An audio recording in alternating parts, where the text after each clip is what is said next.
No princípio de tudo, num lugar que só podemos sonhar, vivia o primeiro casal, Adão e Eva. Eles moravam no Jardim do Éden, um paraíso de beleza indescritível, onde a harmonia reinava. Tudo era perfeito. Os rios corriam com água cristalina, as árvores davam os frutos mais doces e os animais conviviam em paz. Adão e Eva passeavam por esse jardim, conversando com o próprio Criador. Numa intimidade pura e sem barreiras, eles tinham tudo o que poderiam desejar e uma única regra a seguir, uma só.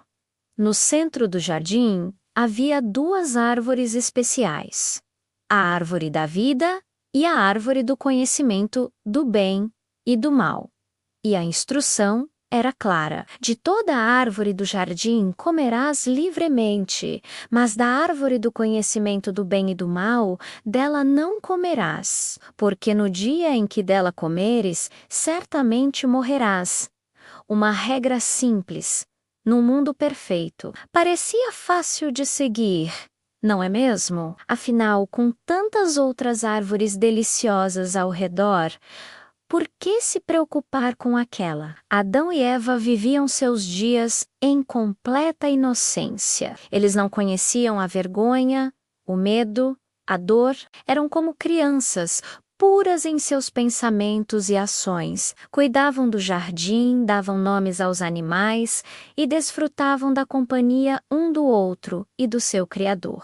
A vida era uma canção de alegria e paz, mas, como sabemos, toda história tem um ponto de virada. E no Éden, esse ponto de virada chegou na forma de uma serpente. Agora, esta não era uma serpente comum. A Bíblia a descreve como o mais astuto de todos os animais do campo que o Senhor Deus tinha feito. Um dia, enquanto Eva passeava perto da árvore proibida, a serpente se aproximou dela. Em vez de fugir, Eva ficou para ouvir. A serpente, com uma voz sedutora e cheia de malícia, começou a conversa. É assim que Deus disse: Não comereis de toda a árvore do jardim? A pergunta era uma armadilha. Ela distorcia a ordem original, fazendo parecer que Deus era um tirano que proibia tudo, em vez de um pai generoso que deu tudo, com uma única exceção. Eva, talvez surpresa por um animal falar, ou talvez pela natureza da pergunta, respondeu, corrigindo a serpente: do fruto das árvores do jardim, podemos comer. Mas do fruto da árvore que está no meio do jardim, disse Deus: Não comereis dele, nem nele tocareis, para que não morrais. Veja só, Eva até adicionou um detalhe que não estava na ordem original. Nem nele tocareis. Isso mostra que a regra estava em sua mente, mas talvez já com uma pequena distorção. A serpente, vendo a brecha, atacou o coração da questão. Ela não apenas contradisse Deus, mas também o acusou de ter más intenções. Certamente não morrereis, disse ela com confiança, porque Deus sabe que no dia em que dele comerdes se abrirão os vossos olhos, e sereis como Deus, sabendo o bem e o mal. Essa foi a tentação em sua forma mais pura, uma mistura de mentira, dúvida e apelo ao orgulho. A serpente plantou a semente da desconfiança no coração de Eva.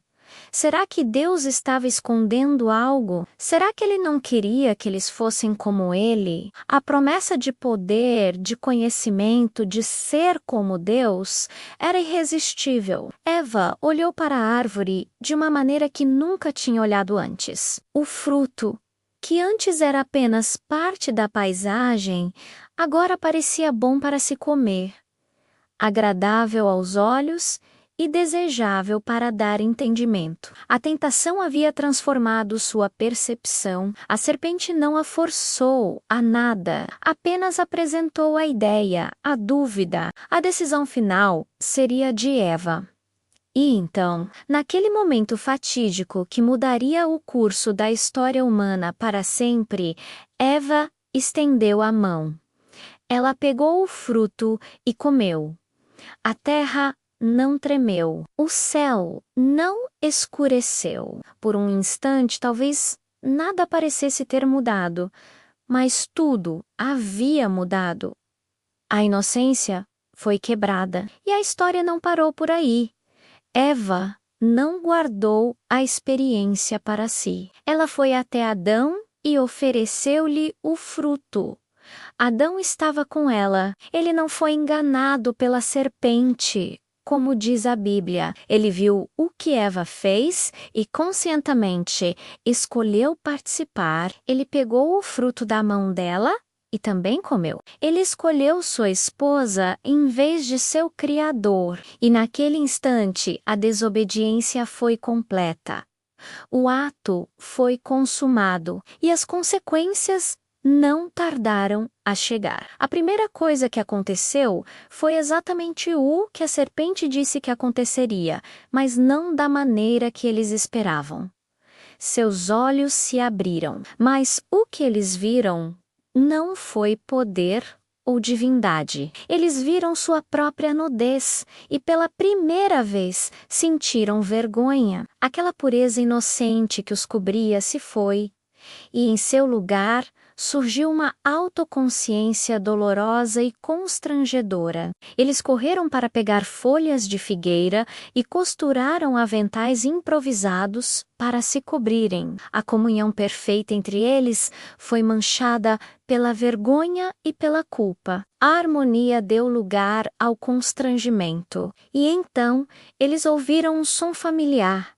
A voz do Senhor Deus, que passeava pelo jardim na viração do dia, mas desta vez o som que antes trazia alegria, agora trazia medo. Em vez de correrem ao encontro do Criador, Adão e Eva se esconderam. Eles se esconderam entre as árvores do jardim, tentando inutilmente se ocultar daquele que vê tudo. O relacionamento deles com Deus estava quebrado. A intimidade foi substituída pelo medo. O Criador chamou: Adão, onde estás? Não era uma pergunta de localização, pois Deus sabia exatamente onde ele estava. Era uma pergunta de relacionamento.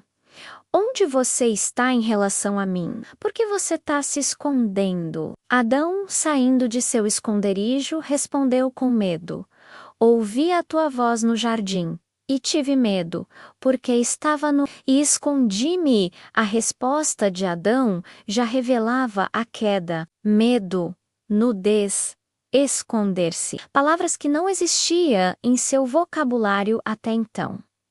E Deus fez a pergunta crucial: quem te mostrou que estavas nu? Comeste tu da árvore de que te ordenei que não comesses? A hora da verdade havia chegado. E aqui vemos outra trágica consequência do pecado: a transferência de culpa. Em vez de assumir a responsabilidade, Adão culpou Eva e, indiretamente, o próprio Deus. A mulher que me deste por companheira, ela me deu da árvore e eu comi.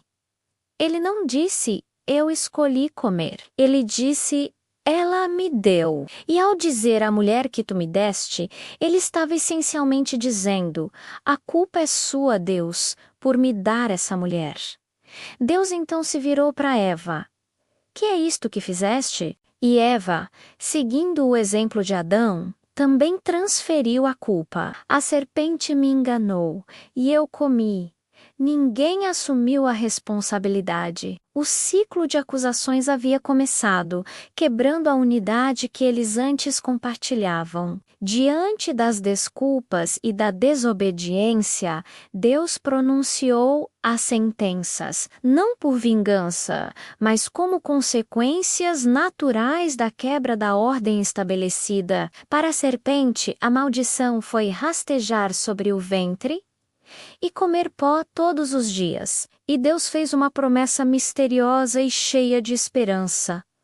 haveria inimizade entre a descendência da mulher e a descendência da serpente. A descendência da mulher feriria a cabeça da serpente, e a serpente feriria o calcanhar. Cristãos veem nisso a primeira profecia da vinda de Jesus, que esmagaria o poder do mal. Para a mulher, Eva, a dor no parto seria multiplicada, e seu desejo seria para seu marido, e ele a dominaria. A relação de parceria igualitária foi distorcida para uma dinâmica de domínio. Para o homem, Adão, a terra foi amaldiçoada por sua causa. O trabalho, que antes era um prazer, se tornaria um fardo. Com o suor do seu rosto, ele comeria o pão, até que retornasse ao pó, de onde foi tirado.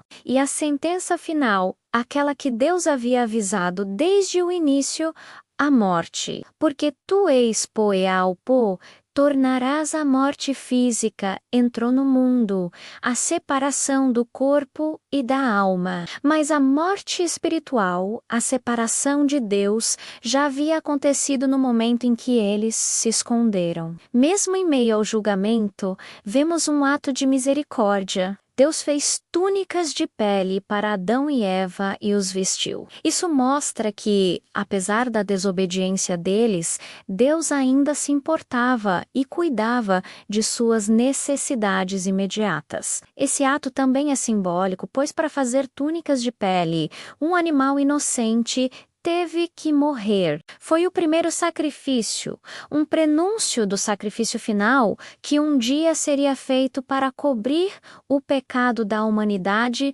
de uma vez por todas. Mas eles não podiam mais ficar no Éden para impedi-los de estender a mão e tomar também da árvore da vida e viver para sempre em seu estado caído e separado de Deus.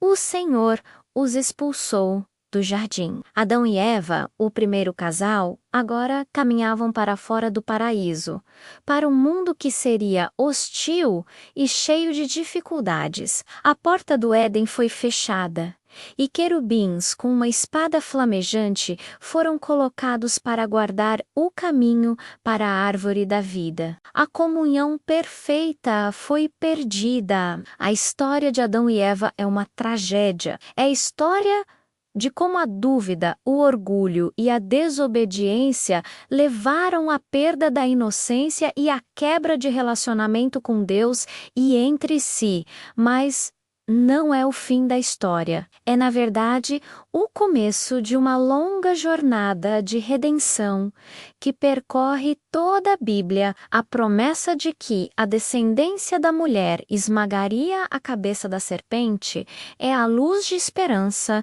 que brilha desde o início. É a promessa de que, embora a porta do paraíso tenha sido fechada, Deus tinha um plano para um dia abrir as portas de um paraíso ainda melhor. Esta narrativa nos lembra da fragilidade da escolha humana e da profundidade das consequências do pecado, mas também aponta para a incrível graça e o plano redentor de um Deus que nunca desistiu de sua criação. Obrigado por assistir. Se você gostou desta reflexão, não se esqueça de curtir, compartilhar e se inscrever no canal para mais histórias como esta. Até a próxima!